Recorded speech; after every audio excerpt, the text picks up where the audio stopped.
Leave the money and get out quickly. Charlotte's harsh words saddened me. We may not get along, but we're family after all. How could she say something so heartless? As I felt lost, Thomas grinned and said, "Well, that went as planned. Mission accomplished." At that moment, I had no idea the chaos that was about to unfold. My name is Violet. I met my husband Thomas at work. I work in the office of a shipping company while Thomas is a truck driver. My first impression was that he's a robust guy, both physically and in personality. He's good at his job and kind to his colleagues. However, he wasn't so adept at the romantic game. Whether it was making a move or proposing, he was like a pitcher who only threw fastballs, no change-ups.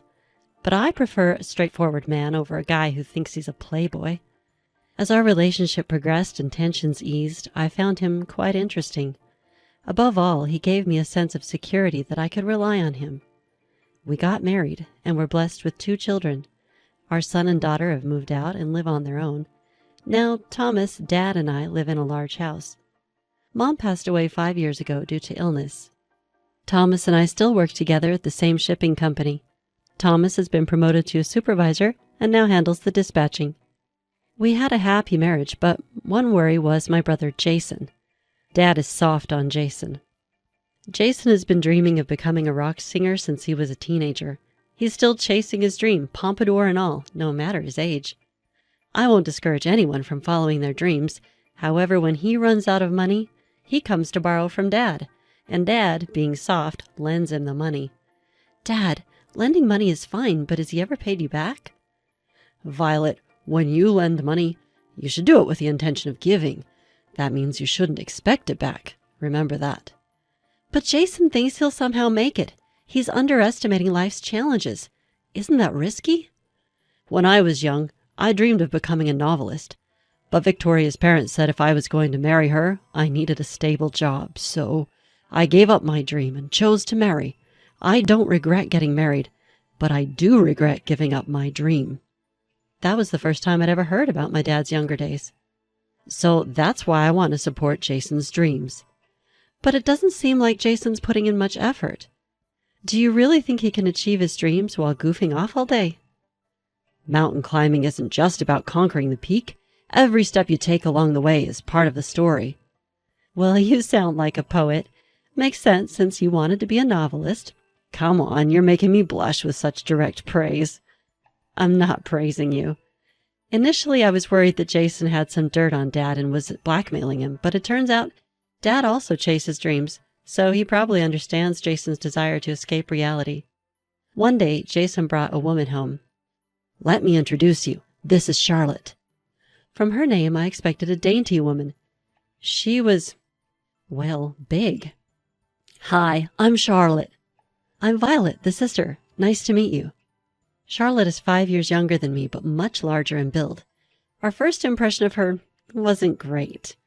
She was curt to both me and Dad, leaving us with the impression that she had poor manners. Eventually, Jason and Charlotte got married, so she became my younger sister-in-law. Neither Jason nor Charlotte held full-time jobs. They were always quitting their part-time jobs in a huff. Charlotte practices jujitsu and has a short temper, often bragging about putting her arrogant bosses or seniors in joint locks. I just hope she never gets arrested for it. Jason brags about stories that aren't brag-worthy, like headbutting a disrespectful boss.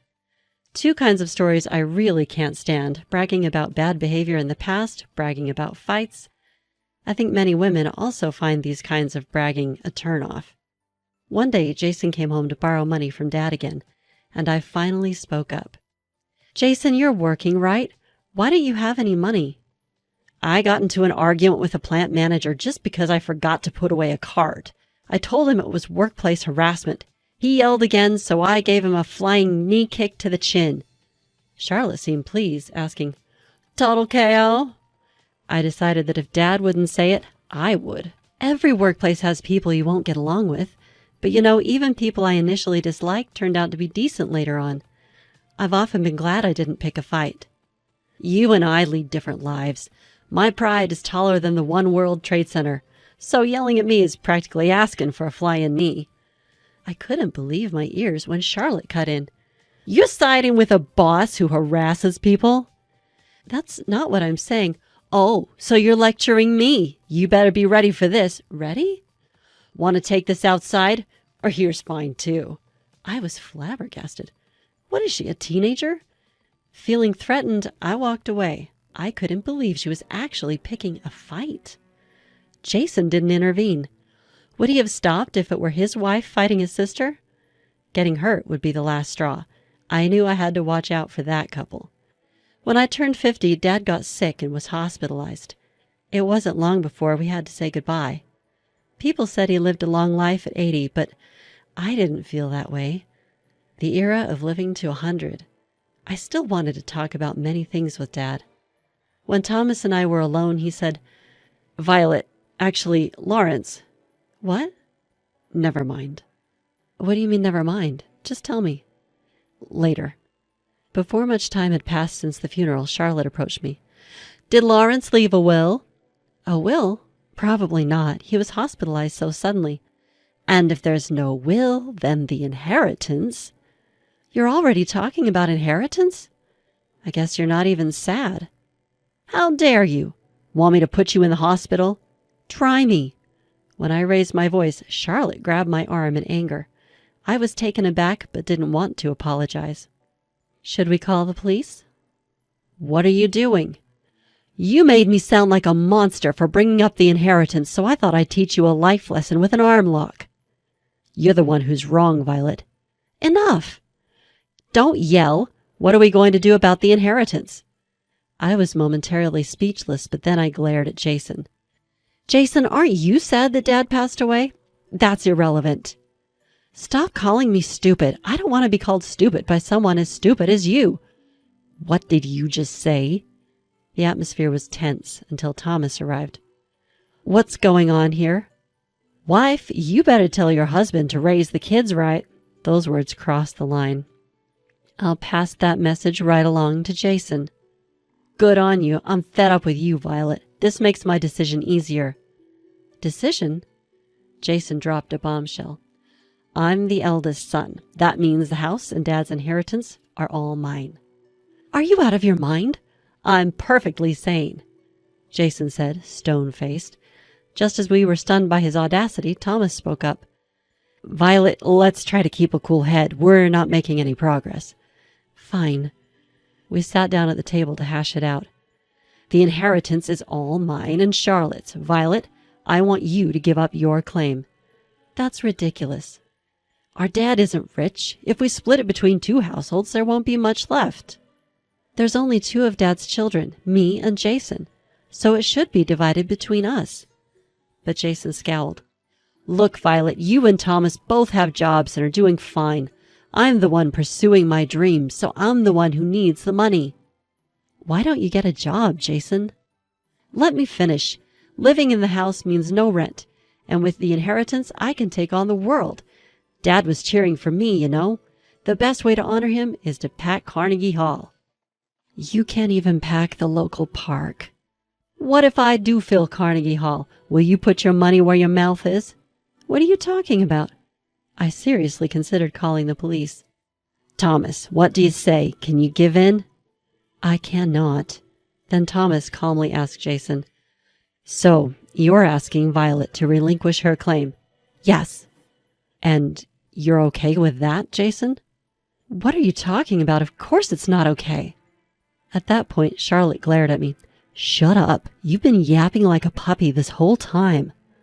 Such words should not be tolerated. When I glared at her, Charlotte glared back with an angry face.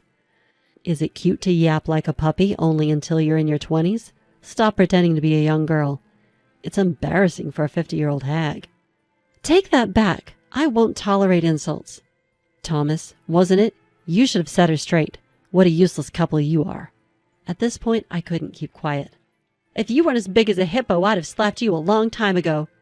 For a moment, Charlotte looked dumbfounded, but then turned to Jason. "Did your sister just call me a hippo?" "Violet, apologize while you still can." "I'll apologize when Charlotte does." "Enough, both of you. Violet, calm down." "Fine." "Let's proceed with the disinheritance, Violet." I looked at Thomas with wide eyes. but something in his gaze told me he had a plan. Why else would he agree to such an unreasonable demand? I had no choice but to trust Thomas. So, Jason, just to confirm, you're fine with Violet being disinherited? I've been saying that. Stop making me repeat myself. It's annoying. What an infuriating couple. A wife who acts younger than she is, and a husband who thinks he's smart but is actually dumb. Leave the money and move out already.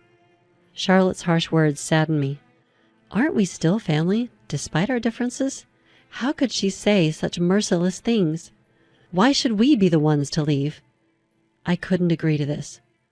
We'll find a new place soon, but we have belongings. Please give us a bit more time. If you take too long, I'll throw everything outside. Try it, and I'll call the police. Think I'll be scared if you mention the police? I'm not afraid. Call the Marines if you want to arrest me. Unable to contain my anger, I stepped outside. I wonder if Dad is also at fault. Thomas smiled at my confusion. It worked. Our plan was a success. What? These moments make me thankful for our savings. With savings, you don't need to borrow money. Even with zero debt, there are still substantial monthly expenses: rent, utilities, food, taxes. Taking on more debt would naturally make things tougher. I've always made it a point to avoid loans, pay in full for what I buy, and save a bit each month. Years of this kind of effort mean we won't be in a bind when emergencies happen. Maybe Jason set a bad example. He lives impulsively, and when he's out of money, he turns to Dad. It was one thing when Dad was working, but he had no problem borrowing even after Dad retired. I always tell my kids how important it is to save, so they don't end up like that. Thomas and I settled into our new condo. Once we'd finished unpacking, Thomas said, "Let's consult a lawyer first." A lawyer? To initiate the renunciation of inheritance. Are we really giving it up? That's when Thomas finally told me what he had almost mentioned before. While playing chess with Lawrence, he quietly mentioned that he lost all his savings and is in debt. What? Because of Jason? Yes. That made them even more unforgivable. Maybe that couple also shortened Dad's life. You're not entirely right, but you're close. Huh? Thomas told me something even more shocking. Charlotte had yelled loudly from behind Dad and pushed him with both hands. It wasn't just a one-time prank. It had happened multiple times. Dad started fearing it was an attempt to induce a heart attack and couldn't say anything when Jason came to borrow money. I never thought they'd go that far. In other words, Lawrence had much more debts than assets. You get what I'm saying? Yes, now I get it. Inheritors receive not just assets, but also debt. If the debt exceeds the assets, you can renounce the inheritance. Let's ask the lawyer. That's the best course. We consulted a lawyer and successfully renounced the inheritance. Just as I thought they might show up, Jason and his wife barged into our new condo. Violet, you set us up, didn't you? Set you up? What are you talking about? Don't play dumb. There's no inheritance from Dad, just debt. You knew, didn't you? I had no idea. This won't end with just an arm lock. Be ready for a chokehold. I calmly took out my mobile phone. Hello, is this the police? What are you doing? Charlotte grabbed my phone and shut it off. Violet, how are you going to take responsibility for this? Then Thomas stepped in. Jason, I recall asking you multiple times if it's okay to relinquish the inheritance, right? So you knew it was drowning in debt, didn't you? I had no idea. Whenever Jason needed money, Lawrence would lend it without a second thought. He gave out big amounts like it was nothing. I assumed Lawrence must be well off. Jason was at a loss for words when Charlotte interjected. Nice try, but you're not weaseling your way out of this. We inherited those debts. You two need to do something about it. What responsibility are you talking about? My spouse and I are not responsible for any of this. Hey, are you going to do something about this or not? Threats won't work on me. Or should we lay it all out for a third play? I'll share every detail of what happened. Jason, are you okay with that? How would I know that Dad went into debt just to give Jason money? If I knew, I would have stopped it. Do you even realize you shortened Dad's life? Unable to respond, Jason stayed silent, but Charlotte was defiant. If you're going to say that, are you okay with both of you ending up in the hospital? Enough of this nonsense. If you lay a hand on me or coerce me, it's jail time. Your threats don't work on me. You're 45 and talking like some high school delinquent. Charlotte smirked, glanced back, and looked at Thomas again. Wait, were those lines aimed at me? Right after saying it, you coerce me? Coercion is a serious crime, you know. You won't get probation. Idiot! Are you a judge now? It's complex to decide whether probation applies in any crime. Don't talk nonsense when you know nothing. Seeing Charlotte's tirade, Thomas turned to Jason. Jason, are you okay with this? Charlotte, just shut up for a second. Excuse me. Who are you telling to shut up? Feeling something dangerous in Charlotte's menacing glare, I said, If you want to fight, do it outside. I won't allow it in my house. Let's go back for now. As Jason stepped out into the hallway, Charlotte followed. I quickly closed the door and locked it. I could hear their arguing voices, but I was more concerned about causing a disturbance in the neighborhood. Did you just tell me to shut up?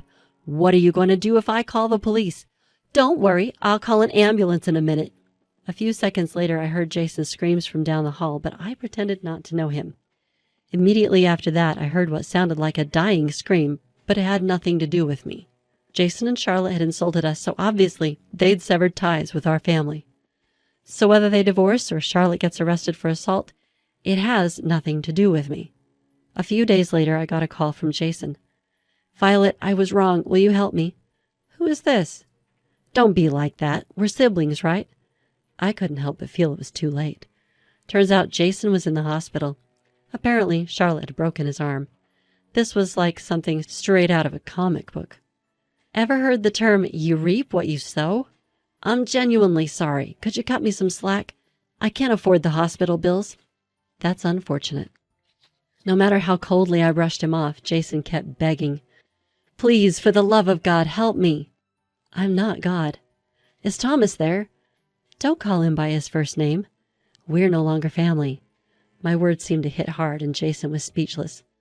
Switching the call, Thomas took over. After a brief chat, he hung up. Let's go to the hospital. Don't give him a cent. I know. Thomas and I went to the hospital, but not to visit. It's better to say it face to face. Jason pleaded in a polite tone. Please help me.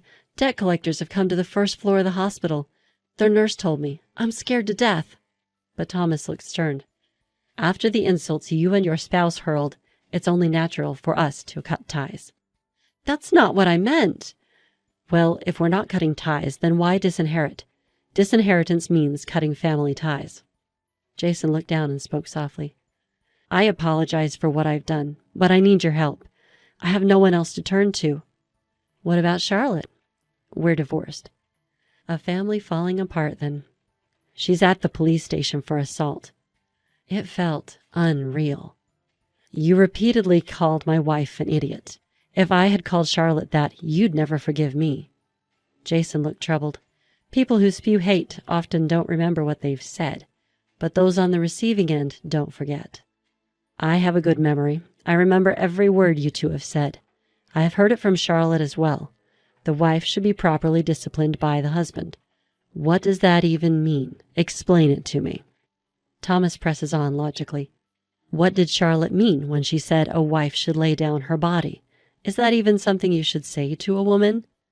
Those are not words you say to a woman. Jason seems to have forgotten not just his own comments, but also those made by Charlotte. Yelling like a little puppy, that's a clear insult. As for my dear wife, you called her a young wannabe or a 50-year-old hag. Don't repeat it. Sorry. Thomas doesn't let up. You said it to me as well. When I asked repeatedly if I should disclaim my inheritance, you told me to stop making you repeat yourself because it's annoying. It's too late for any excuses now. Jason lowers his head on the bed, looking like he's about to cry. I'm really sorry. Can you please find it in your heart to forgive me? No way. Charlotte called my wife an old hag, and you insulted me by saying I'm not mentally sharp. By the way, what does not mentally sharp mean? Explain it to me. Thomas glares at the trembling Jason. Explain it. What? Jason shakes and his eyes go wide with a terrified look. If I weren't in a hospital, I'd be yelling right now. Let's just cut ties off completely. You're the one who said to leave the money and move out quickly. Thomas looks down at the dejected Jason, then turns to me. Shall we go? Yes. After all was said, I thought Thomas might end up offering financial help out of a sense of divine mercy, but he stood his ground. As we left the hospital, a smile crossed my face. I saw your scary side today. There's nothing like that. Be kind to me, okay? Of course. The storm has passed. From now on, I hope for peaceful days, basking in the warmth of spring sunlight.